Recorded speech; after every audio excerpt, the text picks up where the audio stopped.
नमस्कार, आप सबको लादेनिस किचन में हार्दिक स्वागत है। आज हम बनाने वाले हैं आलू चॉप।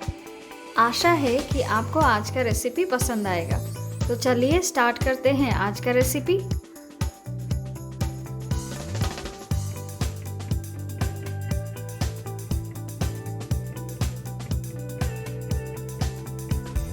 आलू चॉप बनाने के लिए सबसे पहले आलू का मसाला तैयार कर लेंगे। आलू का मसाला बनाने के लिए हम एक कढ़ाई में 3 से 4 टेबलस्पून ऑयल डालेंगे। इसमें हम डालेंगे 3 से 4 कटी हुई हरी मिर्ची और 4 से 5 उबले हुए आलू।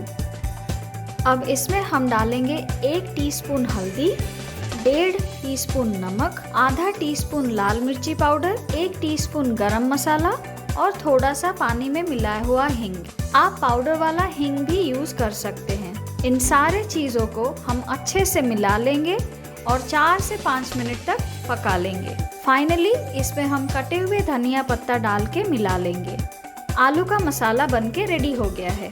नेक्स्ट हम आलू चॉप का बैटर बना लेंगे। उसके लिए हम 1.5 कप बेसन में आधा टीस्पून नमक, आधा टीस्पून लाल मिर्ची पाउडर, 1/4 टीस्पून काला जीरा, 1/4 टीस्पून अजवाइन और थोड़ा सा बेकिंग सोडा डालेंगे। इन सबको अच्छे से मिला लेंगे।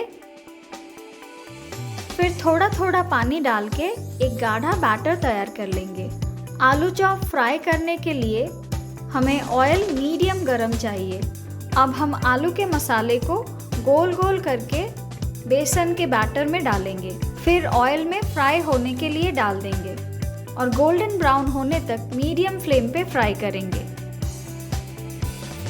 आलू चॉप गोल्डन ब्राउन हो गए हैं। अब इनको हम निकाल लेंगे। इस तरीके से हम सारे आलू चॉप को फ्राई कर लेंगे। तैयार है हमारा टेस्टी आलू चॉप। तो फिर मिलेंगे अगले वीडियो में। Thank you.